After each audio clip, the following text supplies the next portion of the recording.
And we live. Welcome back to another episode of Kingdom Cast. It's your host, formerly known as Bad Luck Chuck. We back at it with another episode. Don't forget to like, subscribe, comment, and share all your social media platforms. I hear my guy Country on the top right, and we got a special guest at the bottom of the screen. I don't know if you guys seen him on TikTok or Instagram, but yeah, he went big, man. He blew up, man. He's a ref, high school ref, football, basketball, you name it, any sport, he does it. He hustles. He goes to get it. He goes by the young ref. I'd like to welcome our special guest, Jeremi Barnes, Thank to the you. Kingdom Cast. Thank you. Appreciate you for having me. Yeah, y'all No think I'm the problem. y'all think I'm the superstar. It's really Chuck. It's really him. I don't I know. was just thinking about that though. Like both of y'all went viral before, bro. Mhm. Like Yep, really Chuck. Yeah, the pretty Chuck crazy. was crazy viral, didn't he? Pretty crazy. We But you- told him not to go to that game, didn't we, Jeremy? Hey, told him not to go. He went, got up out of there, and then the power of social media. I bet you didn't even think once that you was gonna blow up off that. I sure didn't. And that's why you did it, because people like authenticity, because there's a lot of stuff that's staged nowadays and people can see right through that. Your stuff was authentic and it was hilarious. Right. Appreciate it, bro. Yeah. But And we all knew you. We all knew what was going on. I told you that morning. Then he got the bobblehead. They set him up with a watch party. Then we won. I think that was the first Super Bowl that we won in the Patrick Mahomes era. yeah. Yep. Yep. Then it was 2019. Pretty crazy. But yeah, bro. But man, look, you carried on your viral sensation, a little better than I did. But I'm proud of you for that, bro. So, Appreciate it. Chuck didn't know how to handle the problems, man. He didn't know how to. Yeah, what I learned is that you definitely gotta have a team around you, for that type of moment in particular. We definitely did launch this podcast out of it, though. We did get this out of it. Yeah, for sure. Yeah, But anyhow, congrats Jeremy, on that too. I see y'all Appreciate growing. Yeah. I see. Appreciate it, brother. appreciate Go it. ahead, Chuck. I'm sorry. No, you good. All right, so let's go and get to it, Jeremy. Before we get into how you became viral, been a viral situation with sensation, with officiating and whatnot. Let's go and get to your background real quick, man. We know your dad used to be a ref. We know your older brother Jerome, he refed. Rome. Yeah, shout out to my boy Ronnie Rome. Shout out, Rome. I'm sorry you're watching this right now. But Jeremy, man, what made you decide to go and carry on family tradition, bro? Well, I really ain't had no choice. I'm going to be honest with you. I ain't had no choice. I got thrown into the wolves. I think there's a picture that I posted where it was me and my brother, and my dad. We was all refereeing at Raytown South. And I'm just sitting there with my hands folded like, bro, I do not want to be here right now. But I really had no choice. But, I'm a firm believer of everything happens for a reason. So if that didn't happen, this wouldn't have happened. So I was in the right situation, right time, right place, right time. Everything was just building up to go viral last year and take off. Yeah, that's what's up, man. So yeah, man, you definitely made the right decision. I mean, from that standpoint, and took it up to a whole nother level. So, what made you decide to go ahead and just record yourself mic'd up and just go behind the scenes and try to carry on that torch and give us like your point of view of how you officiate the game and like how you get fans a better understanding of what the officials are looking at. Right. So basically, I really don't know. It was just a random thought, really. So the past couple of years, I pay attention to everything. I pay attention to my surroundings. I've always posted on social media, and I've always tried to go get not famous, but go viral and gain a bunch of followers. And it's always been for the wrong reason. I always was either clowning. I was always either doing stuff that just had things that just wouldn't stick. You know what I'm saying? Yeah, some trolling. yeah, exactly. I'm a big troll. But understatement. And then I was like, man, I got a job already. And then I was doing this on Fridays. I love refereeing, and I was like, I think I'm gonna just mic up this season. I'm gonna just just do some different content because I don't see anybody else doing it. And then I was like, on top of that, we do. I need to try to bring an awareness to hey, more people need to sign up I'm not going to just sit up here and get on a mic and directly say it, but in a roundabout way, I'm showing people like, hey, referees are human. This is fun. We out here and we doing this. And then once people see my content, they dive deeper into what I'm trying to do. That's when I explain like, hey, within the next 6-7 years, it's going to be a huge shortage of referees because all the older officials are getting out of it. So I wanted to look fun because it is fun. I want more people to sign up. So I took a big leap of faith. Had my wife record the videos. We went out to Lee Summit West for a jamboree.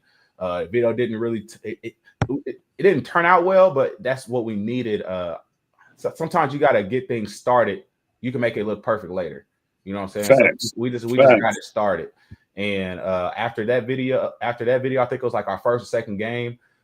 I'm so glad that she caught this moment, dog, because it was a moment where it looks like I tackle a player and she right before the clip, she was really looking over here. She was looking at the player, and then all of a sudden she pans the camera and then caught the moment and posted that clip, and then boom, I was taking smooth sailing from there. And I like the follow-up video. I like the follow my fall country. I like the follow-up video.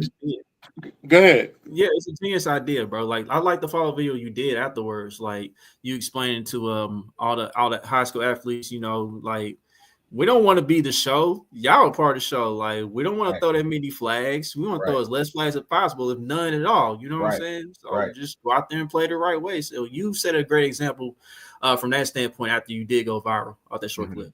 Yeah, so like and you was low key teaching the game at the same time. Like, bro, you can't do that. You can't wear your socks like that. You got to do this right. You not, hey, pay attention. Because one video you told dude, okay, bro, we looking for this, and you keep doing this. Like I'm letting you kind of skate on it, but you can't keep doing this because everybody gonna be looking for this. Everybody ain't gonna be as lenient as me. So, bro, you got to fix that. So, like, I was like, damn, my boy teaching the game. He's being entertaining. He's having fun. Mm-hmm. You laughing at the hits, like, ooh, like, oh, boy. You know what's crazy? I'm not the only official that does that. Like, they all do it, right? Almost all of them across the boards. I'm just the one that just happened to, you know, think about being mic'd up, putting myself on camera because it's really frowned upon to be on camera as a referee because they don't want you doing that kind of stuff. But I just said, forget it. I'm just gonna do it anyway. And just because the camera's there, it doesn't mean I'm putting on a front or anything. I'm already doing all of this stuff. It's just the camera's showing it now. And I feel like you can feel that presence because I'm going to talk. I always try to coach the kids up. This is high school. At the end of the day, this is a learning curve, learning process. If I can give my little knowledge and give it to them to where they can make themselves better, defense or offense, because I'm not biased. I don't care who wins. I just want to have a good game, and I want y'all to put on a show for the crowd. They not, like you said, they're not here to watch us. They here to watch the players. Ain't nobody gonna come out and just watch referees. They come in to watch the players. So we try to keep ourselves out of it as much as possible. It's kind of funny though that in a sport where the last person that you really want to hear from is the referee, like it was like cool, like to get to be on the field though, like you giving a different perspective of. I'm on the field and this is what I see around me. You know what I'm saying? Like, come into my world and see how the game look from this level. Like, we never really seen the game from a referee's level. You know what I'm saying? Or perspective. Because they look usually behind the play, usually out of the way. And it's like you really on the field. Like, it's like almost some like virtual reality type. You know what I'm saying? Like, come on, watch the game through my lenses. You know what I'm saying? So I love it, bro. I kind of wanted to eliminate that stigma around people where it's like, oh, the referees, they not on our side, they cheating, they this, they that. And it's like that is not going on. Like we can't help it that your wide receiver dropped the pass. We can't help it that that the center had a bad snap and the ball went over. But as soon as it gets down to the last play, people want to point the blame on the officials, and it's like that's not what's going on, dog. Like if anything, we out here, we don't want to go to overtime. we don't want, you know what I'm saying? At the end of the day, we got to keep the kids safe. So that's why we throw flags. Because if 9 times out of 10, in my opinion, 9 times out of 10, the only time we throw flags is when people try to get away with stuff. And then we get crucified because you didn't get away with it. Make that make sense. How many games do you do? Are you doing multiple games? With football, are you doing multiple games? Or are you just doing that? I'm just doing Lee Summit today. I'm not doing 2 games. No. So I've been refereeing for 12 years. I put in my time on the weekends. Okay. I've done, I think the most, like I did basketball and football growing up. I think the most amount of games I've done in a day is like 10 or 11. The only time, I that's over with. The most I'll do in a day now is like 3 or 4 games, because I don't think anybody should do that many games, because it once you get to like game 9 or 10, you're really taken away from the players at that point, because now you're not locked in all the way. That's a lot of hours. 10 hours of refereeing is crazy. By game 7, I'm letting everything go. Exactly. There ain't no fouls. No. We playing jungle ball out here. Yeah, exactly. So I stopped doing games on the weekends and during the week, not because of how many games it were, but because of my job, my day job. So I work for a company called Stryker Medical, and I fix hospital beds. You probably see on the back of the ambulances the yellow and black gurneys. I fix those on a daily basis. Oh, that's good.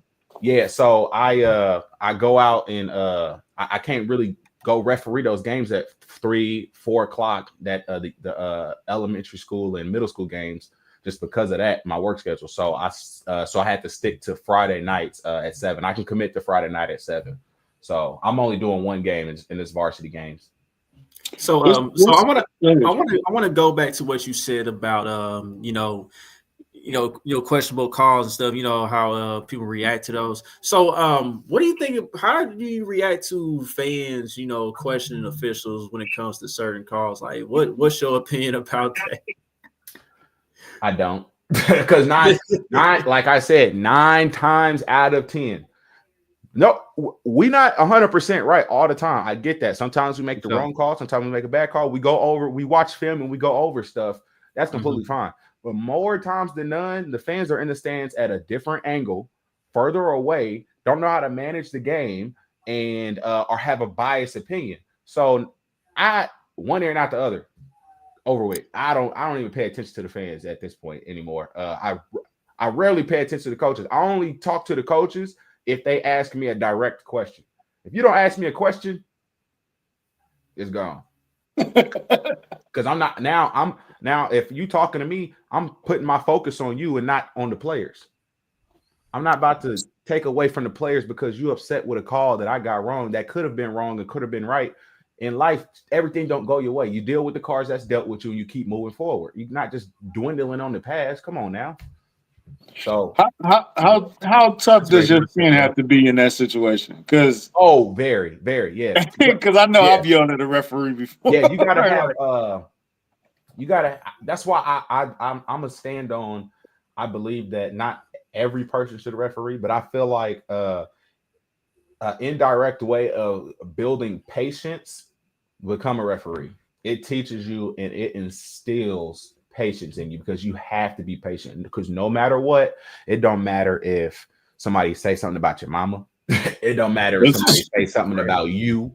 It don't matter if somebody say something about your kid. How you react to that it looks bad on you. So if coach say something and I flip out and I go and hit a coach, I'm in the wrong. So you can't just act any kind of way when you're in those stripes. So I believe that, it definitely instills a lot of patience. You can't just go crazy. How has it changed how you watch the game, being a ref? Like, do you watch the NFL product differently than you watch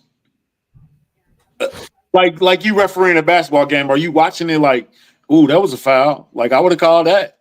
Yeah. So I try to stay away from like saying I would have called that, because it's completely different being out there with the pressure of being an official versus watching in the stands. Sometimes you can see it clear as day as a fan because you ain't got no other stuff going on. When you out there as a referee, you got to look for holes, and you got to look for this, you got to look for this, you got to look for this, and then at the end of the day, it's a judgment. Could I have called that? Yes, but here's why I didn't. Could I have not called that? Yes, but I did because this. So you got all these different factors going on. So I try to I still watch and I can enjoy a game without saying something. But if I see something that's like obvious, that's when I'll be like, oh, they should have called that. But again, you never know what's going on the field. You never know what the official is looking at. Sometimes, we have zones when we're out on the field. Unfortunately, sometimes, you're not always looking at your zone.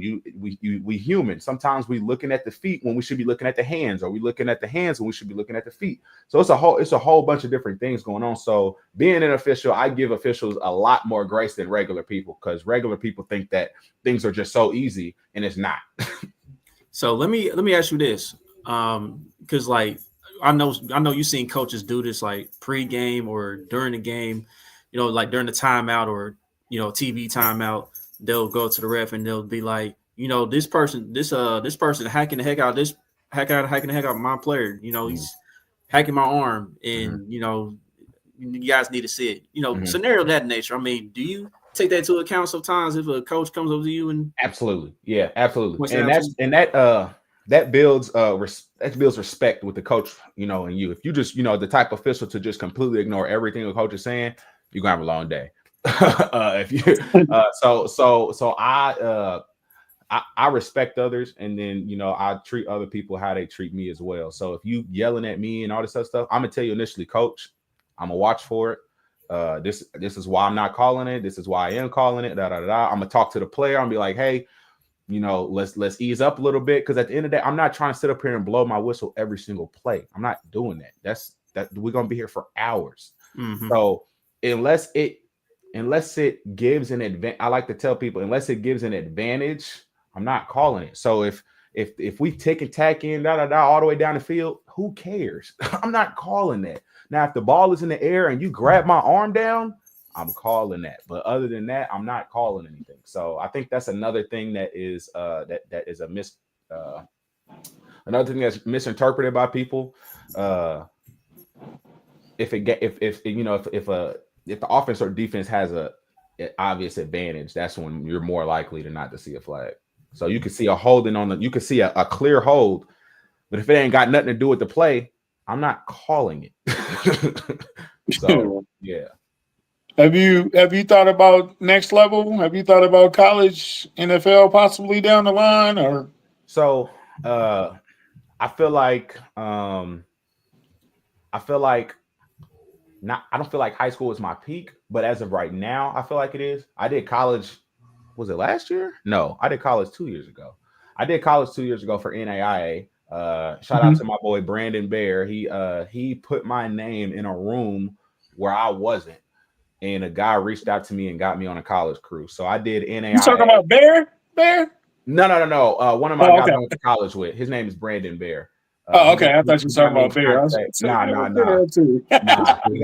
How's Bear doing, man? Yeah, he got me in contact with a guy named Alex Ferreira, and they got me out on a crew. I did some preseason work throughout the whole summer, and it's a funny story about that. I was in the process of switching jobs, and I was in the process of so I was working for Cerner at the time. And I was working from home, and I didn't have nothing to do in the evening time. So I'm always, I'm a go-getter. I'm always going to be doing something. So I was like, well, I'm going to try to go, do college football since I got this opportunity. So the entire summer I was doing stuff, doing camps, this, and that. And then I ended up getting a new job. The new job requires a lot of time. So initially I was like, okay, either I can drop doing college football or I can just do both. So I'm the type of person, if I start something, I'm going to finish it. So I got hired to do college football. And then it was only on Saturdays. So I was like, okay, I could stick this out for one season. So I ended up learning a new job as well as learning how to be a college official at the same time. And it was all over the place. But long story short, I missed a lot of family time. It doesn't really pay that well at the NAIA level that I was at. We did a lot of traveling. There was a lot of time away from home. Like I said, missed a lot of events. And I just said, if I wanted to take it to the next level, I definitely could, because I'm young and I learn fast, and I feel like I'm a good official for the most part. So if I wanted to take that route, I could continue to do college and work my way up through the ranks. But as of right now, hopefully within the next couple of years, I have a couple kids and start building a family. I'm a big family person. I want to be at home. You know what I'm saying? So I want to be able to be around my family. I don't want to have to travel and my family come and visit me. Speaking of family, you recently got married. Shout out to the wife. It was a beautiful wedding. I seen the pictures. Yep. Y'all had a good time. Pops is a politician. Pops is into the well, he's retired now, right? He's retired like 4 or 5 times. I think he retired from being a watchdog. He retired from being on the school board. He retired from the post office. He retired from the state. He retired from Man, Pops is a good dude, man. Yeah. Pops is when a I good turned dude. 26, he retired from taking care of my health insurance. So So now mom's in the politics, right? Because I just got a letter in the mail telling me to vote. Yeah, he did. That's a shocker to me. Funny story about that. They wanted me to run for that position, and I was going to, but I didn't because I had got the new job and I had got working with football. The college. So, that's over the next, and then I told them like, hey, over the next, hopefully, she reruns and gets reelected, and she does her term for the next 7 years now after this one. And then by that time, 7 years down the road, I've built up my name, I've built up my brand, I've built up, people know me more, and then I'll hopefully run in the next 7 years for her position. Shout out to moms, man. Yeah, shout out to moms. Shout out to the whole fam, man. Like, yes, and as a matter of fact, is a good dude. I think I met your mom before. I definitely met your sister and your niece before. Yeah. They all good people, man. Yeah, as a matter of fact, Pops got some good tickets at Arrowhead, for real. Pops got good tickets. Anybody that try to say we bandwagon fans, I tell them they didn't had tickets for over 20 years. So they real fans, bro. Yeah, we got good seats underneath the roof. Perfect. No matter the weather, we good. Hot, rain, sleet, or snow. Exactly. Man. So, Jeremy, I want to rewind back a little bit because you did mention you officiated in college a little bit. You talked about difference in pay. Go back and touch on some more differences if you can between like high school and college officiating. Is there a difference in how you got to go about officiating the games in regards to those levels of football or basketball?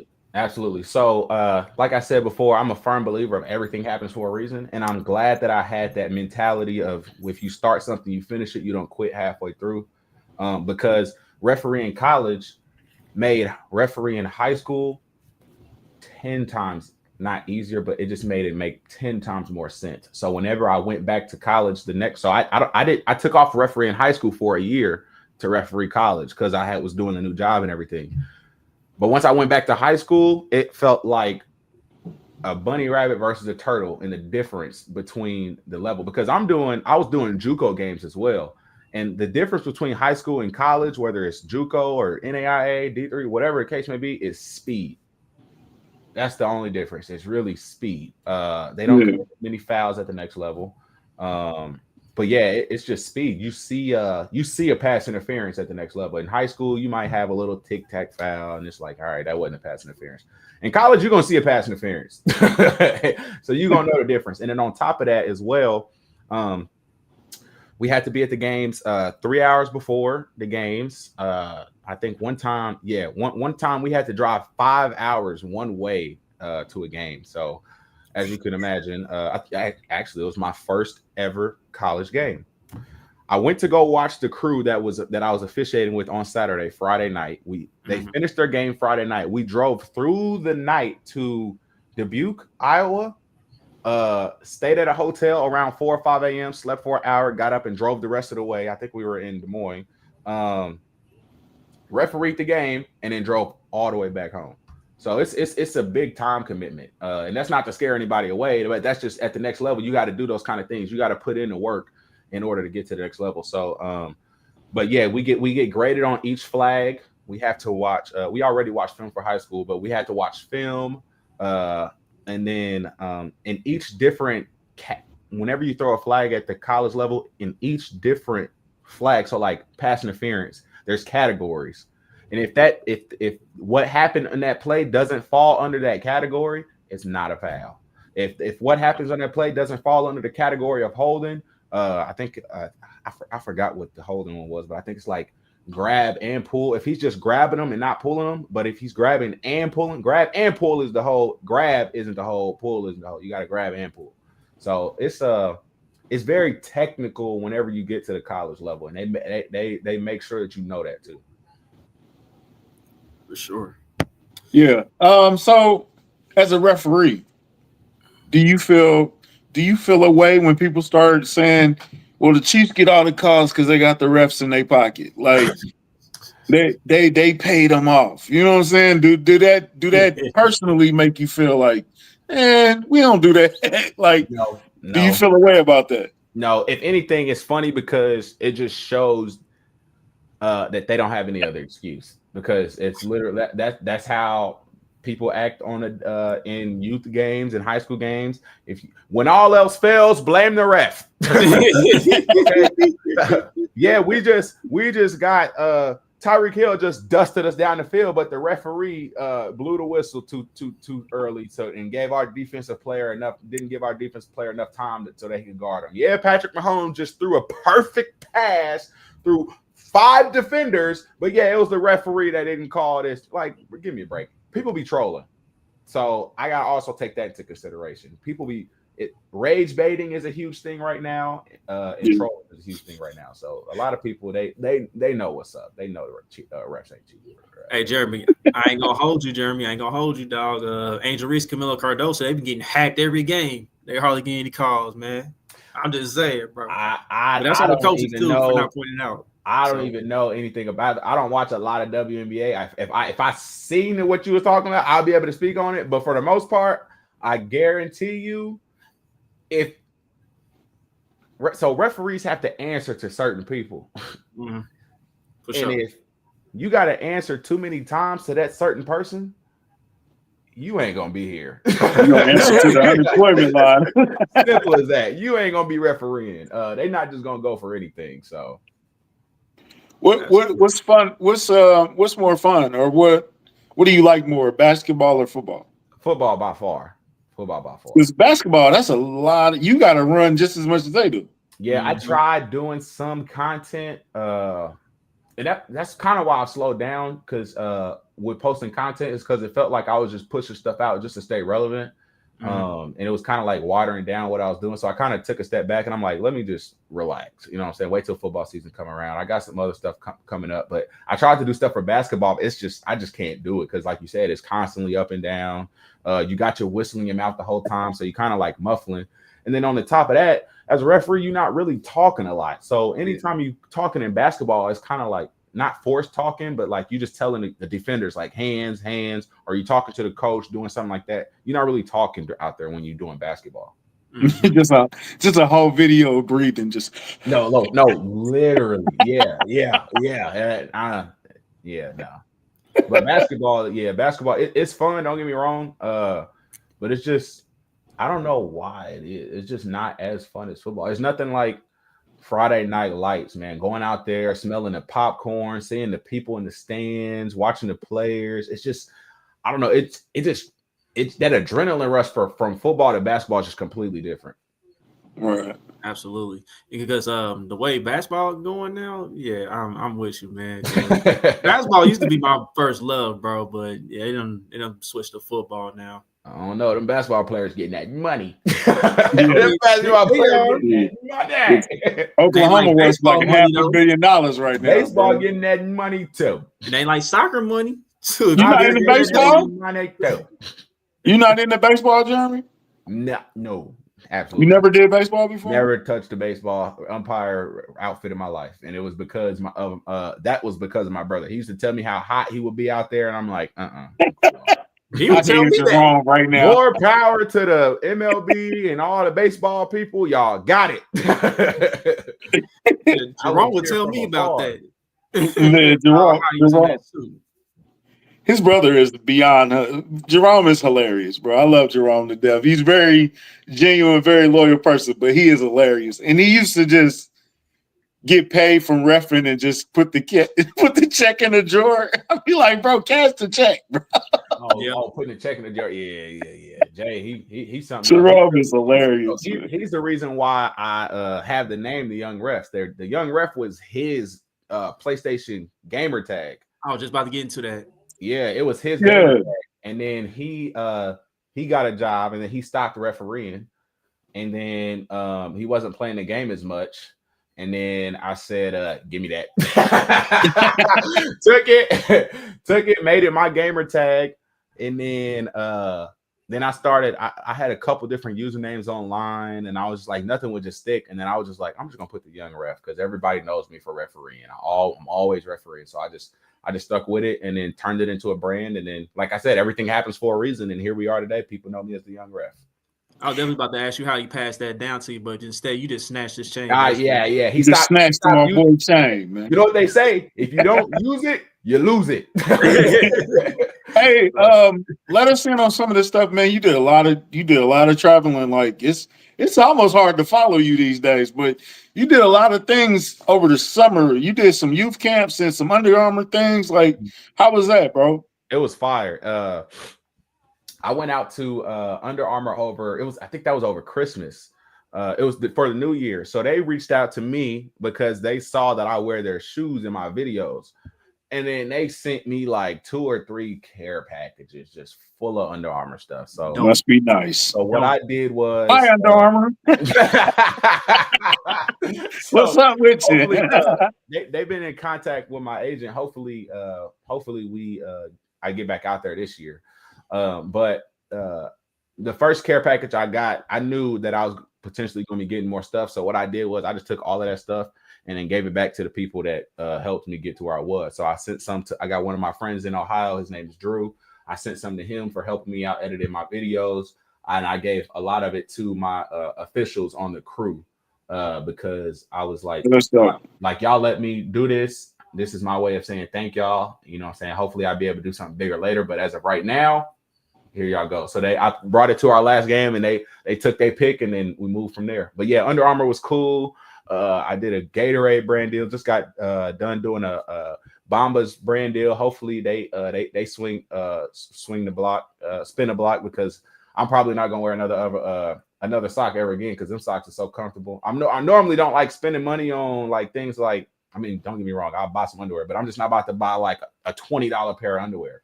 But right. Them socks, them socks is good. Man, you buying a 3-pack, man. Ain't nobody buying no $20 a piece, huh? Yeah. Lululemon, they be taxing for underwear. Man, dudes ain't like that. Females women are like that, but dudes ain't like that. Yeah, because I'm about to say Lululemon, that's like a women's line, ain't it? No. Uh-oh. Come on there, bro. What's up? What you talking about? Well, put us on game. Lululemon has great quality clothes, and I hope they give me a brand deal because they got I bought my wife, she actually put me on them. So at first she was making me mad because she was coming home every week with Lululemon stuff, and it's like $120 for one pair of pants. First off, let's start there. Yeah. But it's not cheap. No, it's not cheap, but the quality of the stuff is going to last way longer if you go and buy a $20 pair of pants, and then you can't use them in the next couple months. So you got to go and buy another $20 pair of pants. You got to go and buy another $20 pair of pants. I've had these Lulu pants that she got me for almost 4 years, and I can still fit them, and they don't have any problems with them and stuff like that. So. And they look just like regular suit pants. They have workout clothes. They have a men's and women's section. They got workout clothes. They got shirts, hoodies, shorts, pants. They got a whole bunch of stuff. Yeah, I love their quality of clothes.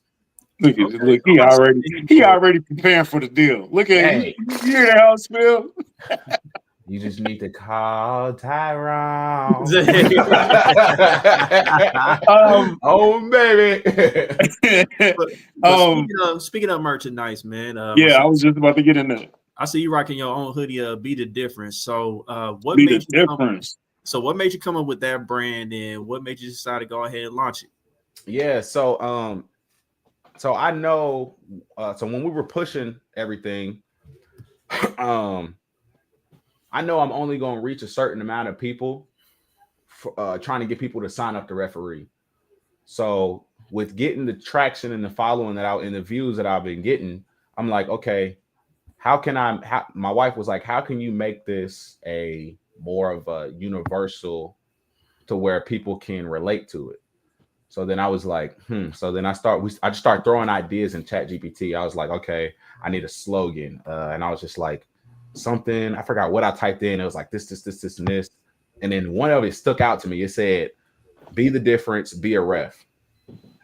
And then I sent it to her. She goes, okay, let's shorten it up from be the difference, be a ref to just be the difference so that you can make a change in whatever you're doing. If you don't like if you don't like the coach is coaching your son, you can start your own team. If you don't like how this is going, you can do this. If you don't like how the referees are refereeing, okay, well then go and be a referee and then be the proper one that you want. So just basically just be the change that you want to see.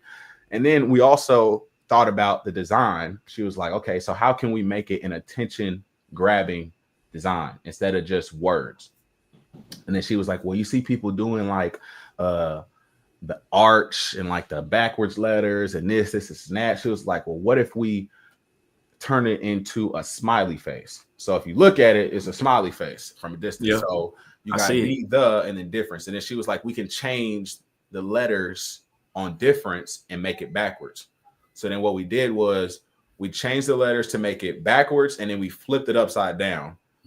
And like I said, everything happens for a reason. If you look down at it from this angle, you can still see that it says ref right here.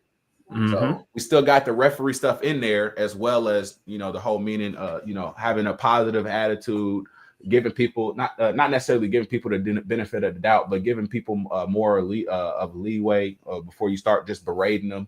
And then on top of that, we got my actual me running logo on the side, kind of out the way, but still let you know, like, hey, at the end of the day, we still want people to sign up to be a referee. But even if you don't want a referee, still make a difference instead of just talking about people. Don't talk about it, be about it. That's hard.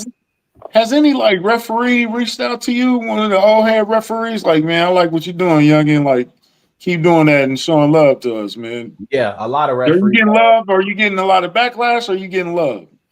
So I've been getting some backlash, but I really don't care because I mean, you are Barnes. I mean that too, but like it's just like I could see if I was doing something in a negative way, but I'm really trying to shine light on our profession. So how can you hate me for me trying to take a different angle and then it works? You know what I'm saying? I might troll sometimes, but at the end of the day, I know that I got to be professional when I'm out there. I still got an image to maintain. I still got a job to do. So I'm not about to just go out there and just cuss up a storm. I'm not about to just go out there and just do anything. I still keep it professional at the end of the day. I just know how to turn it on, turn it off, and make it look good. So for the most part, no. And even if I do get backlash, nothing has been directly said to me.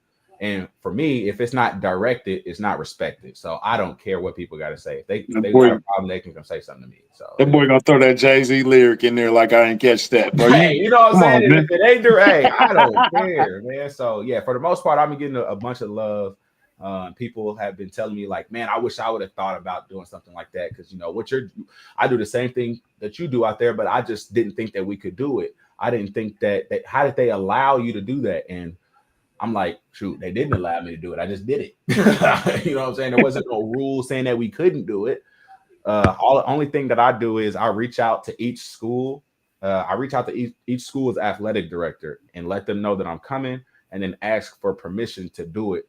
Then if they say it's cool, then I do it. If they say it's not cool, then I don't record. So that's why some games last year, you didn't see me post anything. It's because the school's athletic director wouldn't allow me to do it, or a higher up above the athletic director wouldn't allow me to do it. Yeah, you're doing it the right way, bro. Yeah, I ain't trying to get that. now let's get into this. You already said you're not a bandwagon fan, and we attended games, very cold games. Like the game that me, you, and Jerome went to was extremely cold. And we had hot warmers everywhere, and our hands are. Hold on, which game is this? It was the Jacksonville game, right? Because Kadarius Toney went off that day. Oh no, I wasn't at that game. I'd have been to so many games. They all run. They go every week. I'm talking about the game that we went to. Run back and forth. My favorite game was either the Texans game or that 13-second game. That 13-second game was crazy. Oh yeah, that was. Yeah. That was ridiculous. That was crazy. that's like T-Mac scoring 15 in 35 seconds against the Spurs. That's crazy. It was that crazy. So what do you think about the squad this year? What you expecting? I haven't really been paying that much attention to them. I'm planning on getting out to a training camp I hope Pat, turn up on everybody because they've been getting a bunch of hate and stuff like that. But I mean that's normal. People love to see you doing good, but they don't like you seeing you doing better than them. So everybody was on his side at first. Now all of a sudden he didn't turn into the villain for whatever reason. He's done great things for Kansas City. The revenue has definitely gone up. The environment has definitely gone up. So I just hope that they just continue to just keep thriving. And whatever case may be, whatever it is. Like I said, I don't directly follow them close. So like players like on a daily basis. But whenever the season come around, you better believe if number 82 or somebody like that, I don't even know if we got an 82. If they catch a touchdown, I'm gonna be cheering them on. Yeah. So my brother, he's more of the football fanatic. I'm more of I'm just out here to have a good time. I don't want to be stressed out. I just want to see the Chiefs win. If they don't win, I'm upset. If they win, I'm good. Jerome, the type that texts you and be like, "Hey man, what was dude doing, man?" Yes, He'd be like late at night, like random. Out. Yeah. Why did they do this? Why? I'm like, bro, the game is over. We got work tomorrow. Let's go, bro. Dang, I don't care. He dropped the pass. It's not like bro. That's the thing that I'm saying. Right there. It's not like we can go out there and do any better. Shut up. But I mean, that's you got it. You can tell when he ain't sleep. He'll text you just randomly, like, bro, what did he say, man? Come on, man. What that mean, bro? It'll be 3 days later too. I'll be like, bro, you still thinking about? Yes, bro. We should have won that game. I'm like, yeah, I know. You sound like him too, bro. Yeah. How's your pops like that? Is he a diehard or is he just a regular fan? Yeah, pops. He'll call us after every game to go over the game and like that. And he's like, man, what was you thinking? So, it's the time and the place. Like, whenever it's like fresh, obviously you getting over a loss and you talking about what they could have done better, what they could have did this and that. Like, okay, yeah, I'll talk about this. It's like, dang, that sucks. And then you always hear from the haters whenever the Chiefs lose. Whenever they win, you don't hear it. God dang on dang. But But yeah, he'll talk to you about the game. He'll give his opinion, his 2 cents, and then he'll go on about it. But he's been to about 1 million different tours at the stadium. So I guarantee you, if you ever need a tour, hit him up. He could probably walk you through that thing with his eyes closed. Hey, I bet he could. Yeah, I bet he can. How does he feel about the stadium moving? I'm sorry, Chuck. My bad. My dad.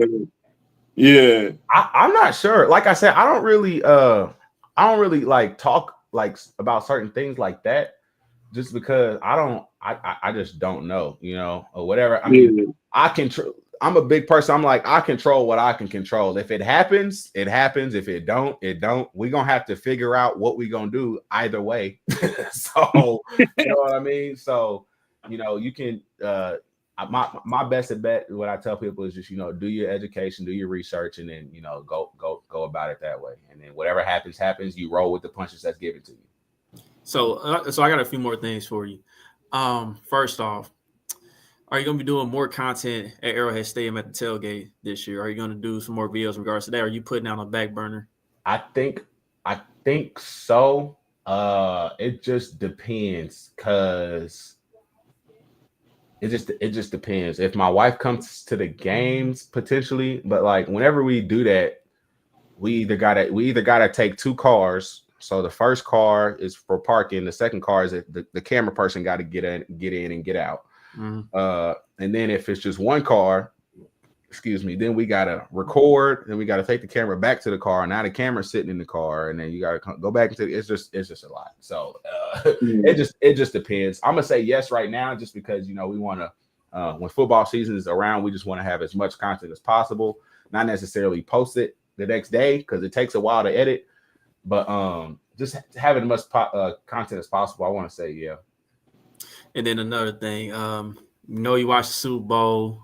I mean, what was your reaction just like watching it, man? Just watching how things just did not go well that night. You want my honest opinion? Yeah, let's go. Don't cuss, man. Don't cuss. You got a brand to worry about. My honest opinion. So I went to I always I don't go all out for any other playoff game except for the Super Bowl. So we went down. I don't go out or anything. So we went down to Power and Light just because I want to be in the environment if we do win. We get out there. And you know, the Royals are known for coming back. They were known for coming back and winning. The Chiefs known for coming back and winning. So this entire time, I'm like, man, I ain't worried about this. Like, we're gonna come back, whatever. Everybody talking stuff. And then it gets to a point where it's like, bro, honestly, D-Hop dropped that ball, man. Bro, honestly, I don't even care that we lost. I mean, do I care a little bit about how we lost? Of course, but it really don't even matter. We got 3 Super Bowls already in my lifetime, and we back to back trying to go for number 3. So I don't care. It's kind of laughable to me at this point because we just getting our butts kicked. You know what I'm saying? I mean, it wasn't no fight back. At least let me argue with an Eagles fan. I couldn't even argue with him. It wasn't fun. So it's just like, you know what? Y'all got it. I mean, I'm not out there playing, so it ain't like I can say something. Like, but I didn't care. I thought it was laughable. It got to a point where I was just like, dang, we getting our butts kicked. Let me tell you something, Jeremy. I was at a Super Bowl party, man. That mug cleared out before halftime, bro. Yeah. When it was 24. It wasn't nothing to talk about, bro. Yeah, it was dead. It was dead. It was dead for sure. It was dead. It definitely was. The thing that irritates me is the fans that are not even fans of the opposing team. They just cheering for them because they don't want the Chiefs to win. And it's like them be the loudest people talking. It's like, bro, you're a Denver Broncos fan. Shut up. Your team didn't even make the playoffs. Like, bro, you didn't even get into the club. How you mad at what the DJ playing? One year out the other. Playoffs, but that's beside the point. So what do you envision a future of reffing as a whole? Like, what do you want to see it become, and then what do you want to see for your own career? So obviously, you know, we're not going to completely eliminate people yelling at referees. I get that. To a certain extent, it is a part of the game. Right. But I do want to see people being more lenient with the referees because more times than none, referees not going to change their call. So I just see younger people getting into it. If younger people don't get into it, it's going to get scary because I think I collaborated with Misha and this platform called Ref Reps, and they have what they do is they have a monitor screen where it's like 3 different sports, and then you watch the plays through your eyes, and then you make the call as an official, and it gives you like little fun facts afterwards. And one of the fun facts was within the next 6 years, over 40% of referees are going to get out of it because of the age gap, and I think the average age is like 55 and up. So if younger people don't start signing up and getting into it, it's going. I don't necessarily think it's going to get too scary. I think it's going to get real drastic. The games, there's not going to be as many games to be able to be played because we don't have officials. There's going to be a lot of rescheduled games. Now, my positive mindset thinking, younger people get into it. Even if younger people, I mean, you can be 30 and just start refereeing. You don't have to be 18, 16 years old to get into refereeing. You can get into it at 40 years old, but just more people signing up and getting into it so that we can kind of bridge this gap of the lack of officials. And then people having fun with it, Yeah, and and I know you don't follow baseball, but I know in the All-Star game, they experimented with robot umps. So, it's kind of like VAR with soccer. So, if it's like a questionable strike, ball or strike call, you can challenge it. I think it was just 2 challenges, but the player or the pitcher, they can tap on their helmet if they want to challenge or whatever. Mm-hmm. So, you need that element of human error, though, man, just to make it. Yeah. I mean, we all. You can't get every call. Like, everybody's human. Nobody's gonna be perfect. Unless it's like blatantly, and it's like, come on, man. Like, blatant, that's cool. Like, you can be upset about that. But if it's a ticky-tack foul, man, they missed it. You know what I'm saying? I don't like that at all. The whole automated referee stuff. I don't like it at all. I do like how they in the MLB they've implemented a timer so that the games are sped up a little bit more. But as far as just taking referees out completely of the game, it's just I feel like it would not necessarily feel like how COVID felt without fans, but somewhat of that aspect. It's like now we ain't got no referees. Like, we're a part of the game too. Now you just excluding us completely, and I feel like you can't do that with every sport as well. So yeah, I'm with it for sure. Because with tennis, it's fine. You know, it's like it's like one-on-one with tennis. You know what I'm saying? Like if there's like a ball that just grazed the line and you know the official sitting missed the call, then I mean I don't mind that getting challenged. But as far as like some of the other sports, like you just mentioned with baseball, yeah, it might be a little bit of overkill, maybe. Mm-hmm. I had to get a LASIK surgery to be a ref. You gotta get some good knees too. Hey, so that is one thing that I wear contacts. I do wear glasses, but whenever I'm refereeing, I wear contacts because I've heard growing up, oh, you need my glasses? So I try to eliminate that as well. So I just wear contacts when I'm out there. I can imagine. Oh, 4-eye ref. I ain't gonna miss. You got 4 eyes. Exactly. Okay, all right, bro. What's the wildest thing you've heard from a fan?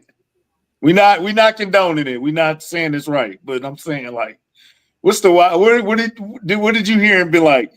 Hey, that is funny though, bro. Somebody okay. Like I said, I like trolling stuff. I also love dark humor. Okay. One fan. So I have one other black official on my crew, but other than that, it's all white guys. And we were in Smithville, and I think it was Raytown South versus Smithville. And I called something, and it was for Smithville. And one of the I think it was South. I don't know. It might have been Raytown South. I don't know what school it was, but one of the parents said something like I was being a good boy or something like that. And I'm like, bro, what are y'all talking about, bro? Bro, I'm like, dog, y'all got to be serious. And it was an obvious call, like their player had stepped out of bounds or something like that. And like stuff, I don't take that stuff to heart. And it just goes in one out the other because it says more about the person than it says about me. So I laugh at stuff like that. So to hear that, I mean, that's not the craziest thing, but like that's the first thing that popped in my head is like a fan calling me a good boy. You know what I'm saying? Something like that. So it's like, bro, grow up. Grow up. I'm a bad boy. I've heard some crazy things though, but for the most part, I don't let that stuff sit with me. Like I said, one ear out the other. I'm focused on the game. I move on. Yeah, you gotta be like a cornerback. Like this is the next play, bro. Next play. You gotta let that roll off. Yep. So that's crazy. So you mentioned fans. So you mentioned a fan. I mean, have you heard anything? So what's the craziest thing you heard from a coach? Has coach tried to get at you crazy before? You know, for the most part, no. Just because I might be the referee, but like I give the coaches a lot of respect. So I feel like that's half the battle. If you can show the coach like, hey coach, I'm not against you. I will talk to you. I will work with you as long as you work with me and if you're not talking down on me just because I'm younger, you're not talking to me any kind of way, I'll work with you. So for the most part, no, I don't hear a lot of crazy stuff from the coaches. Actually, yeah. Hey, okay, I just thought of this. As a ref, how fun is it to throw that penalty flag, like that yellow flag, and just flick that mug out there? Like, do you aim where you throwing it, or do you try to throw it in a certain spot, or you're not aiming for players or nothing like that? Yeah, I aim.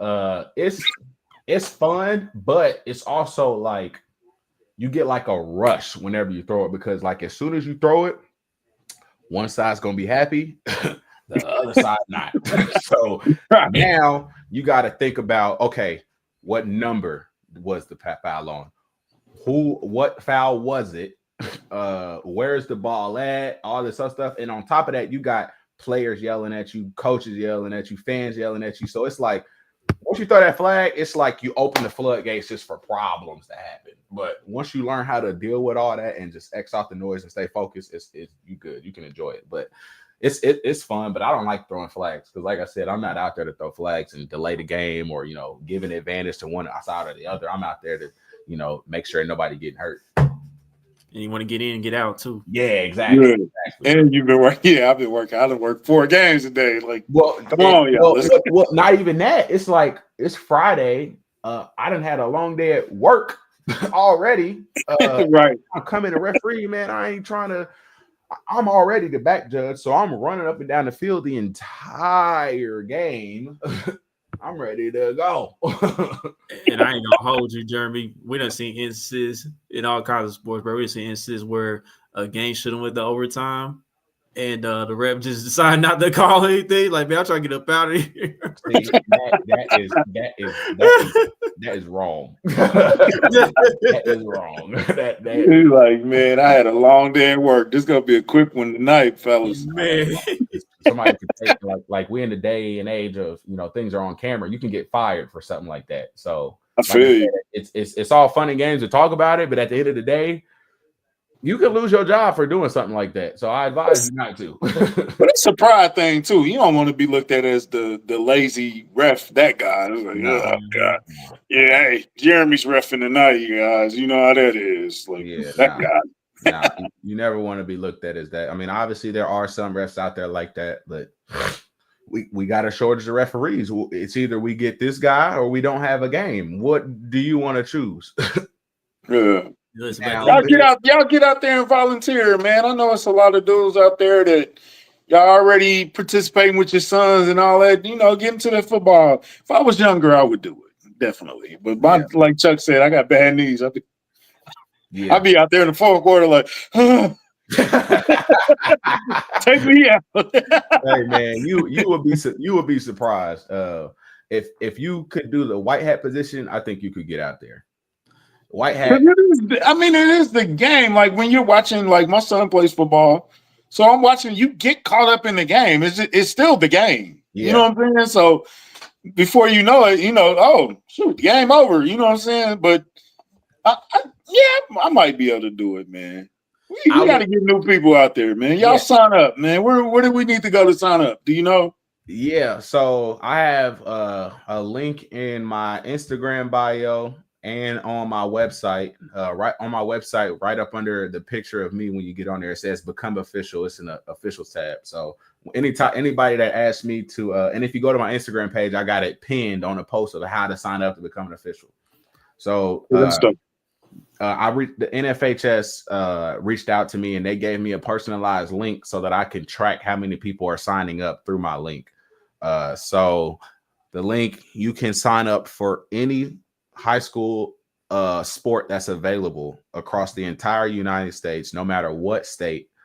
Click on it, fill out the information, submit it, and then the right person from your state will reach out to you, email, and get you signed up and ready to go. But in order to be certified, it says become a high school official, but in order to be certified, you got to take that test. You can be in a elementary school, middle school, all that stuff, but you got to be certified through the state, which is the high school official. And y'all go out and sign up, man. Let's get some young refs in there, some new blood. Everybody complains about the refs. Everybody does it. So, what better way to make it better than become a ref yourself? Now you can't complain. Exactly. See how it is firsthand. It ain't that easy. Yeah, right. You gotta point the finger at yourself. In fact, you should have called pass interference. Every time you point at somebody, you got 3 fingers pointing right back at you. Yeah. And Jeremy is a great person to follow, man. He is, man. He is very entertaining. So, Jeremy, you mentioned about the different positions, in football as far as like refereeing. So, have you done all of those positions, by the way, when you officiate football? Yep. So I've done white hat maybe as many times I can count on one hand, because I don't know why I'm just terrified of being a white hat, because I don't know all the signals and the yardages. I just know the foul. And then I let the white hat and everybody else figure that out for the most part. But that's the only reason why I haven't dove into being a white hat. I need to just I need to do it, because lately I've been doing things that not necessarily scared of, but things that I'm afraid of, just so that I can just break that barrier. I need to get into doing white hat more often. But I've done white hat, both sideline and officials, the umpire, and back judge. Yeah, so like for like the audience, I mean, for those who don't really know like officiating like that, what I'm saying? Like this was like a quick rundown of like you sound like DJ Envy when you say So like a quick rundown of each position. Yeah. So the white hat is the person in the backfield next to the quarterback with the white hat on. That's the head official. He's the top honcho of the whole crew. He's the one that everybody goes to. Anytime there's a flag thrown, the fouls are reported to the white hat, and the white hat is normally the one you see on camera talking and explaining the penalty. First down, 1st and 10, whatever, and then signaling. Umpire is the person directly in front of the referee, and this is for high school, because for college and NFL, there's way more officials. There's like 3 or 4 more officials. But umpire, you have the guy that's right next to the middle linebacker or something like that. He's looking for holding or anything like that, tackle to tackle on the inside, false starts, things like that. And normally you'll see either official umpire get ran over or get in the way of something, like a running back running up the middle or something like that. On both sides, on one side you have the chain crew, on the other side you don't. I think in NFL you got chains on both sides, if I'm mistaken, or is it one side? I don't think I've noticed. I think it's on both sides, but it might just be on one side in NFL. But high school wise, there's only chains on one side. It's a lot more responsibility taking care of the chain crew than it is than the other side. It's a bunch that goes into it that I'm not going to get into. But the box always moves. It's a lot to get into. But basically on the sideline, you looking at you making sure you have enough people on the line of scrimmage, and you'll see them doing this or having like this or going like this. And that's just signaling with the official on the other side, like, hey, I got 2 on, 1 off. I don't have enough people on the line. I got this person on. And then you'll notice the wide receivers checking in with the officials, letting them know like, hey, I'm on the line, or hey, I'm off the line. So the only difference between one side from the other is one has a little bit more responsibility because you got the chains behind you. You got to make sure everything's good there every play. And then you got the back judge, which is my position, and I'm focusing on the outside, the people closest to the sideline. So the wide receivers and cornerbacks closest to the sideline. So I'm watching on either side, whichever side it has more wide receivers on, I'm focusing on that outside receiver. And then I'm calling pass interference, holding, anything like that, stuff after the play. And then not every official, I think the white hat does, except for the umpire. Every official really counts 11 players on either offense or defense every single play.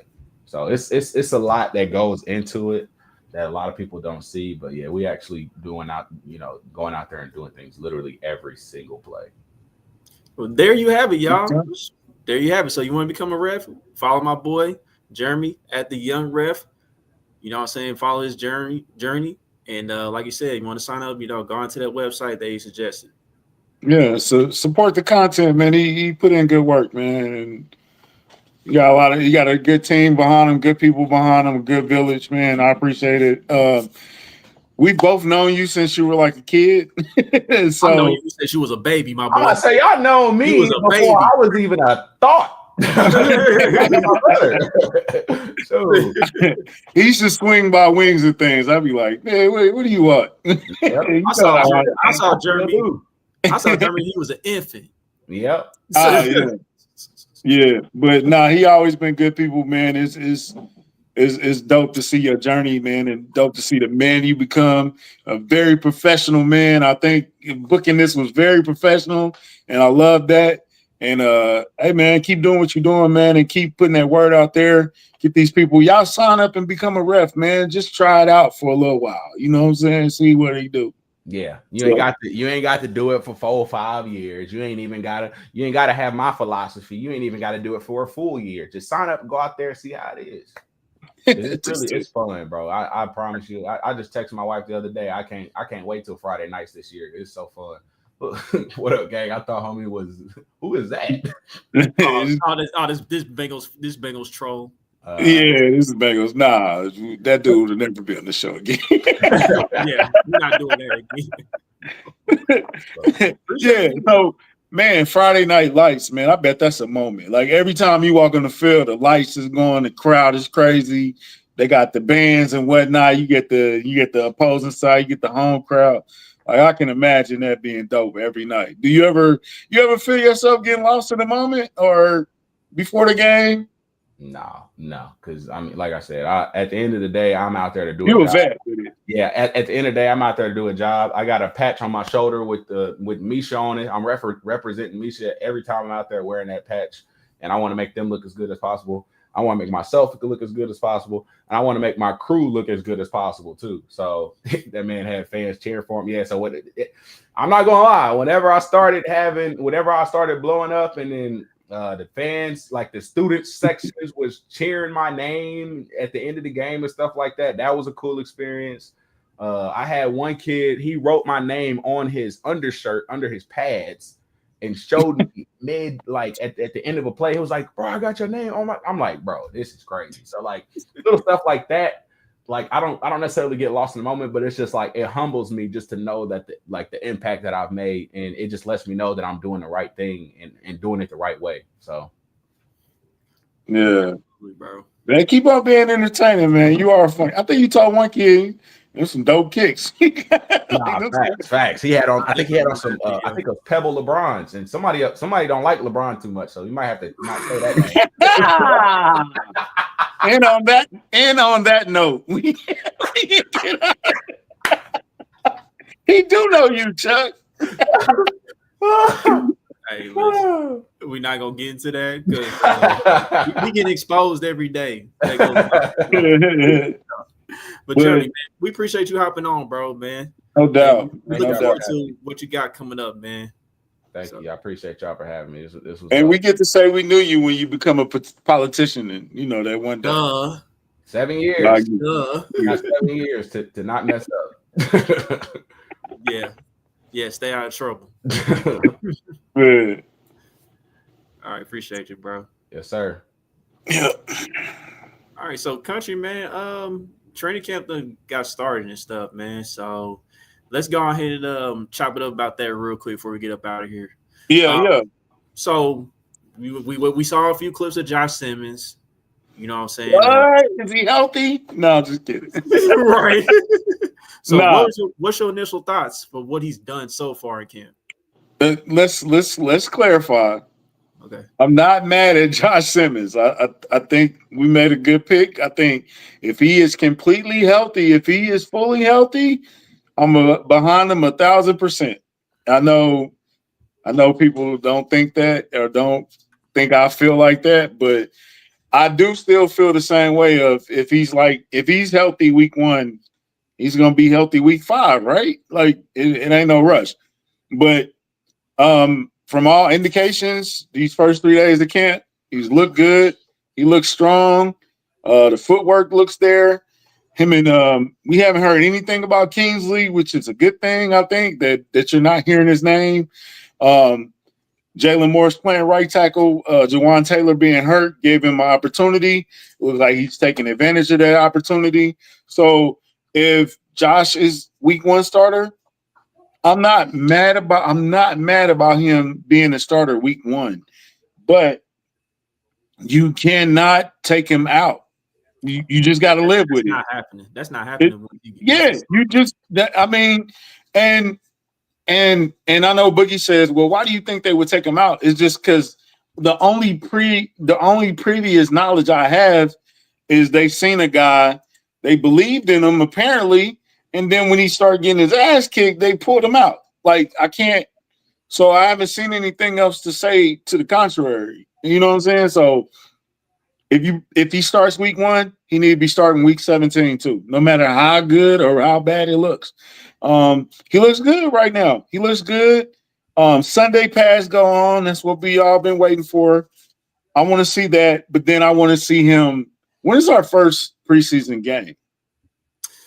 I don't have it off the top of my head. I don't. Yeah, me either. It's only 3 games.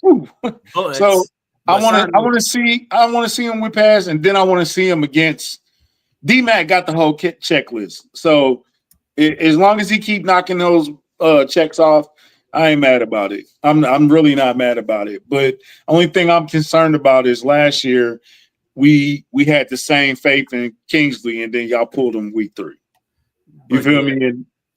And kind of ruined this whole confidence. Apparently, he's bounced back. He's looking good at left guard. I haven't heard a bad thing about Kingsley at all. Yeah. Side note, Creed Humphrey said some good things about Kingsley today. He talks about how he's doing awesome. He's a great player. He's extremely talented. He's working hard. Yeah, he's a physical player. He mentioned that he's talented again. He's really athletic, and he's picking up the playbook. So that's good, man. That's what you want to hear. I haven't heard anything bad about Jalen Moore. Right. So, but about that preseason game, we played the Cardinals August the 9th. That's our first August the 9th? Oh, shit. Game. That's like, I'm going to be on the traveling road. My baby's going to Wichita State that week. Salute. Yeah. Right. So I want to go back I up want to to see. my fault. Go ahead. I'm I want sorry. to go to this question from earlier because Carlos asked us this when we had Jeremy on. So, do y'all think with Royals being a carbon copy of Rice, that's his opinion? Do you think he plays right out the gate if Rice is suspended? Maybe it's the ground running. We don't miss a beat while he's out. Yeah. I mean, you might as well. I mean, well, what do you mean right out the gate? Like, I mean, give him a small package, pause, and just work him into the offense. But I wouldn't throw a full. I wouldn't throw a full plate at him. You know what I'm saying? Like, I wouldn't throw him all the way into the fire, but just let him get his feet wet and kind of work him in like you did Rashee Rice. Hopefully, you don't have to throw him in there where, bro, I'm talking. Hopefully, you don't have to throw him in there where he has to play. Like, you know what I'm saying? For God forbid, somebody get hurt or something like that, where you have no choice. But, just 10, 15 snaps, work it up, 20, 25, 30, 35, you know what I'm saying? And we really don't know until Rashee Rice suspension becomes official. And yeah, and I'm at 4 games with it. I know a lot of people think 6. I'm hoping for 4. I'm hoping for less than 4, to be honest, because if you're going off other instances in the same vein of this, the one kid got 1 game out of it. I think personal conduct is 4 games automatically. Mm-hmm. Yeah. So, I mean, I wouldn't try to fight it, but if you get 6, I would try to fight it. Yeah, but I'll take 4. But Jalen Rose, I think he'll be like a wide receiver for it, man. He ain't gonna have a big role starting out because I mean, if anything, it'll just be Worthy, Marquise Brown, and Juju in the slot. And Juju's been here for long enough to know the playbook. I mean, Juju, he made a nice sideline catch to begin training camp. So yeah, I think we'll be just fine. I mean, Jalen Rose, he'll contribute in some way, but I don't think he'll have a really large role at all. I'm curious to see what he got, though. I do want to see what he got, though. For sure. But speaking of Rashee Rice, man, we've seen a few former players have some good things to say about him today. Ocho. Chad Ochocinco. I mean, he forgot about the pending suspension, possibly, but he mentioned Rashee can get 1,500 yards and 10 touchdowns. And he was talking about looking at his Instagram story, and that's how no question if you can't cover me. Talk about nobody can cover him, but what do you think about Rashee Rice? I mean, do you think Rashee Rice is gonna bounce back immediately and be Rashee Rice right out the gate, just coming from the I hope so. He does look solid. Last year he shot out the gate like he was on a pace. So I will go. I think he'll get the 10 touchdowns. I don't think he's gonna get the 1,500. And low key and quiet as kept. Apparently Travis Kelce, like, he's 20 years old right now. So yeah, according to Big Red. Pat is in love with Travis Kelce. As you can see in training camp, Travis is getting the ball a lot. I think Travis and Rashee are your 1 and 2. I kind of want Xavier to be that 2, but if he's 3 and then Hollywood's 4 and then Noah Grace, something like, you know what I'm saying? Like, as long as it work. You know what I'm saying? Like, long as it work. But yeah, Rashee, man, I think Rashee gonna come out the gate and he's gonna get the ball. I think he is your number 1 target. I know Travis is looking younger and looking good and looking slim. Travis looks good though. Like he really looks smaller than last year. He looks in better shape. When it comes down to it, 3rd down, game on the line, Travis is always probably gonna be your first option. But the rest of the game, Rashee probably going to get like 8 catches a game. 10, 12 targets, 8, 9 catches, 100-some yards. You know what I'm saying? Until y'all stop it, especially if y'all can't stop it. I'm going to him all day. because you know what it is with Travis Kelce on third down. It's going to be a hook route or a choice route. You're right. Choice route. And if he got his mobility back, which it looked like he does, okay, pick your poison. Yeah. It's been a while since we had pick your poison offense, bro. I'm ready for it. Man, stay healthy, Hollywood. Stay healthy. God willing. Yeah, because we're gonna need you, coordinator. But anyway, but when I looked at Rashee Rice, yeah, you know what it is this upcoming season. I know. Ain't nobody cheer for him when you walk down the aisle. Yeah, but I did look at this comparison with Rashee Rice and Xavier Worthy, like comparing like their final 8 games of their rookie season, and their numbers were pretty identical. Rashee Rice had 609 yards. Xavier Worthy had 572, which is very close. Xavier scored 2 more touchdowns. Yards per route run is about the same. And Rashee had 3 more catches, and Rashee had a 0.2% more target share. So, yeah, it was very interesting seeing that. So, because it comes to your point with Xavier Worthy, like you would rather see him be the number 2 option, just conserve Travis Kelce for his final year till we really need him in certain games. You know what I'm saying? So. I'm not convinced that this is Travis' final year now. The way he came in, unless he said, "All right, this is my final year, so I'm gonna come in great shape. I'm gonna come in slim. I'm gonna come in focused, and then I'm just gonna leave it all on the table." But it looks like Travis is. I don't know, man. I don't think he's ready to get a game up the way he looked. You know what I'm saying? But that could change. If they go out and win the Super Bowl and have a great season and win 15 and then win the Super Bowl, then yeah, I could see him at the parade saying, "Yeah, this was it, Kansas City. I gave y'all everything," which he has. He gonna go out as a top 3 tight end in the league of all time. Top 1. Yeah. So my thing. He ain't 3. Number 1. My thing with Travis is this, man. I don't know, man. Travis, I saw the Instagram post today. He finally posted his girl. They going steady now. That's what somebody said. So I don't know, man. Travis might, Travis. I think he's gonna try to go out with a bang this year and then just call it a career, man. I think Travis is at that point. He's pretty content with his career.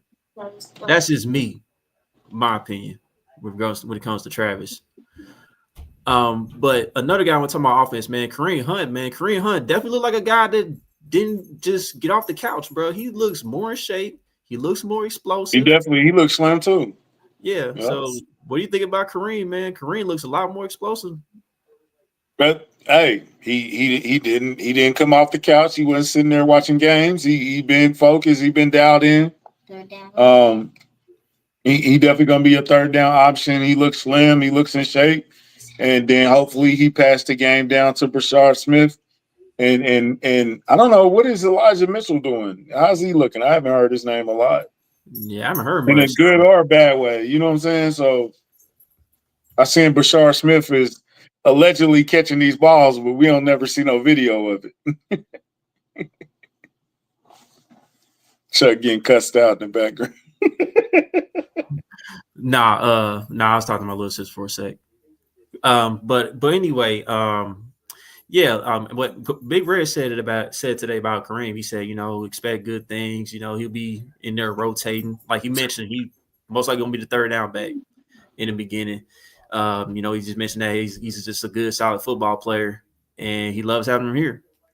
But to your point about Brashard Smith, man, the hype is warranted with Brashard Smith because we still ain't seen the incredible play he did at training camp. I think it was nobody got no video. Yeah, nobody. 114 players and reporters out there. Nobody got no video of this play.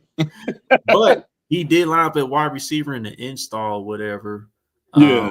So they trying to work on lining them up everywhere on the field, finding different ways to use them. Because I know him and Nico, they back there as the return guys for now. So they're definitely gonna incorporate Brashard Smith any way they possibly can. So. It's cool. We'll see, man. Let's see how he work out. They didn't try it. They've tried it before with Dexter McCluster, McCall, Derwin Thomas. Was it Thompson? Darwin Thompson. Yeah, so they tried it before. Let's see how it worked. He's from SMU. I think he'd get a longer leash. You know, that's Clark Hunt's alma mater. So he probably Yeah, Rasheed Rice, SMU guy. right. So we'll see how it works, man. You know Andy love them toys. So let's see how it works, man. I'm curious. I'm going out there tomorrow morning. So y'all follow Kingdom Cast. A lot of y'all follow Kingdom Cast. CJ went out there first day, got some great footage, great video, great observations, and I'm gonna try my best to like duplicate that, but I don't. I'm gonna try my best to get the best footage that I can get, but nah, man. I mean, it's day 3 though, so we're not gonna put too much into it, but I am proud of what we've seen. You know what I'm saying? So I'm excited about what we're seeing, but we're not gonna put too much emphasis on some guys running around in shorts on day 3. Yeah, because the real games begin on Sunday when they put them pads on. That's in the real Yeah, game begin. yeah. At That's least they not like Detroit, bro. Like Detroit, they had to call practice like 2-3 times because they've been fighting with each other. It's like what's going. Hey, you remember Corey that we had on the show from Detroit? He was my like, guy, "Yeah, they called practice again today." Like what? Like I don't think that's good for your team that y'all can't even get along enough to practice. We talk about practice. not a game. Not the game I love. Not, I die for it. I'm a soldier. We talk about practice. I'm a soldier. I'm telling Winslow. I'm a soldier. Yeah. But man, I get it that you don't want to be hitting your own team. I think of course they get to the point where it's like, hey, I'm tired of hitting on my guys. I want to go hit on somebody else. But dang, like training camp just started. Y'all already done cut 3 practices short. That's crazy. Yep. So back to us, man. One last guy on the offense before we switch up the defense and the rest of the team. So the Tyquan Thornton hype. Once they put the pads on, do you think he makes this team? Do you think he's a part of the roster when it's all said and done? He's fast. He's a vet. Okay, we got to see how good he picked up the offense. And then, like you said, we got to see if it translates when we get the pads. Because the talent has always been there. We got glimpses of it in New England. I mean, he had a hell of a catch one day against us in New England, where the talent showed. But we got to see it on a consistent basis. With Rasheed being suspended for 2 to 4 games, 6 games, or whatever, he got an opportunity to make this roster, and we'll see. We'll see. So Big Red was talking about how he's been working hard, making some big catches. He's working through his routes. He's playing physical, but it could be a different story in them pads. So we're just gonna see. Yeah, we've seen people kick ass, and then them pads come on, and you be like, yeah. All right, so it was a running back. It was a running back that was kicking ass, and then when them pads came on, it was like, yeah, I can't. I ain't gonna mention his name, but I can't remember his name. But y'all let me know in the comments. But it was a couple of running backs that looked good, and then they didn't look good when the pads came on. All right, so I'm gonna do a quick rundown of defense and special teams because I gotta wrap this up in a little bit. Okay. But defensively, they got Shamari Connor in the slot again. I don't want to see that again. I don't think I don't like that. Corner. Like he need to be back at safety. Just have him as a backup safety or whatever. We can use a different slot corner for that. But another thing, man. We seen Charles Aminu. He was out there battling with Josh Simmons. Josh Simmons held his own, whatever. As far as defense goes, I mean, there's not really much to talk about. I mean, they've been solid. You know what I'm saying? Yeah. Nothing too crazy as far as like highlights or anything. They said Norman Lott is looking good out there. He's rotating in with the ones and yeah, I was just about to say that is the main highlight of defense though. Omar Norman Lott, like he's working with the ones already, and we rarely see that with rookies under Spags. Yeah, and Norman Lott is one of the players that I was happy we drafted. All my guys. Well, dang, one of my guys that went to Tampa was dang, I can't even think of his name right now. The defensive tackle that went to Tampa. Defensive lineman, Nunez Roches. No. I'm talking about the rookie. Was it the kid from Oregon? I think. Oh, he got hurt. Dang, we're D-Mac when you need him. This is somebody from way back when. No, I'm talking about he's a rookie. So Walter Hampton, is it Hampton? Oh, the kid that went to Oregon. No, the Oregon kid, he played for the Steelers. You talking about Derek? Okay, so who's the other kid that went to Tampa Bay? The other kid that I wanted, Norton. Is it Norton? Walter Nolan. Not to Nolan. He played for the Cardinals though. Oh, okay. Yeah, I thought he went to the Bucks. My bad. The Cardinals. He had a calf injury, so he's already out. Out of training camp. But anyway, long story short, Norman Lott rotating in with the ones and looking good, and he got signed. That was funny how all the second round picks just started getting signed, like boom, boom, like every 5 minutes there was another one of them signing. Like all I had to be is like that one domino to fall. And so the defense looked good. Shout out to Tyrann Mathieu retired. Congratulations, 5. 12 years. 12 years in the league, man. Solid career. I low-key, it might be crazy to say, but I low-key would love to see him retire as a Chief because I feel like he got that ring. Yeah, he got that ring, but I feel like that was like some of the best football that he had played. Like, oh, for sure. But he was good with the Cardinals. When him and P2 was together. Mm-hmm. Houston, he was there. I mean, he was good in Houston too. But I think it just all came together when he got to Kansas City, and plus he got the ring. So if he went out as a Chief, that would be dope. I know he still got some ties to the city. You know what I'm saying? I think with his kids and all that stuff. So shout out to him, and I don't think he should have retired. I think he still has some more gas in the tank. But then I looked at that New Orleans roster, and I was like, yeah, I would have retired. Exactly. Like, who wants to go through another year of that? Man, shout out to Colin Saunders, man. Keep it pimping down there, bro. But who else down there? Willie Gay. Nah, Willie Gay left too, didn't he? Yeah, Willie Gay in Miami now. Yeah, when Derek Carr retired, bro, I was like, yeah, this might be nasty out in the world. Like Derek Carr ain't gonna win, Super Bowl, but man, I think Tyrann still had a lot of gas in the tank, bro. I don't think he should have retired. And then he was on Kay Adams today, and a lot of people was like, yeah, come back to the Chiefs. It's like, man, like y'all wow. But another thing, the Raiders cut their kid Christian Wilkinson.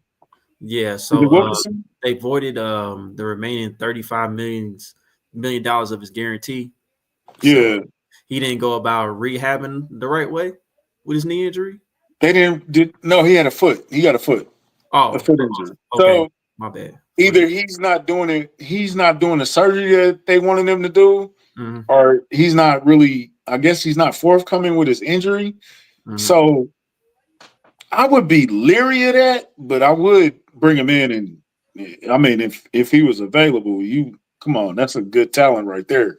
You got to at least get a look at the foot. You know what I'm saying? Like, yeah, I ain't messing with that. Or, yeah, I'll try it. You know what I'm saying? So, also a rookie that we drafted a couple of years ago, Coburn got cut. Defensive tackle. We still a little short of defensive tackle, so I wouldn't be mad if he was brought in. Pennell's a leader, a locker room guy, so I wouldn't cut him or nothing like that. But he's getting kind of long in the tooth.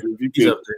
So if you can make something happen with Coburn and sneak him on the practice squad or something, you know what I'm saying? And I mean, you must have seen something in him. You drafted him, you know what I'm saying? But you also did let him go too. So whatever. So I think the defense. That's about it for the defense. Man, I want to see Christian Fulton off that pup list, man. I don't like Connor. I don't like Connor doing the slot. No disrespect to Connor. I want him playing safety. I don't want him moonlighting as a corner. I don't think that's really his role. You know what I'm saying? So all due respect to him, but I want you playing your position. I don't want you doing something that's not your lane. Yeah, definitely over Christian Fulton to get healthy soon and fill in that role, and so we don't have to worry about that. But with that being said, man, it's gonna pay some bills, get up out of here, man. Shout out to the good people on Underdog Fantasy. If you don't have Underdog Fantasy, you can sign up, download the app on Apple Store, Google Play, use that promo code Kingdom Cash, all in one word. Get up to $1,000 in bonus credits when you do sign up. So again, go to Underdog Fantasy. If you haven't already, use our promo code Kingdom Cast, all one word. Yeah. That being said, I'm gonna get up out of here. Yep. Appreciate y'all for tuning in tonight. Shout out to the young ref, my guy Jeremi Barnes. Barnes. All right, so until the next episode, we out of here, Chiefs Kingdom. Yeah, follow us on Kingdom Cast, man. We're gonna keep y'all posted with the training camp updates and everything we see, man. And like, share, subscribe. We trying to get to 1,500. I think we like 13 away. If we can get 13 people to subscribe, I would love that. Thank y'all. Appreciate y'all. Kingdom Cast, we out. Tell the truth on Tuesdays. Red Shirt podcast on Wednesdays. It's college football. We got 2 words for you coming on Saturdays with Rent. Stay tuned, man. We got plenty, man. It's gonna be a good season for us as a brand, as a whole. So tell a friend to tell a friend to tell a friend. We out. Hey, tell a friend. Peace.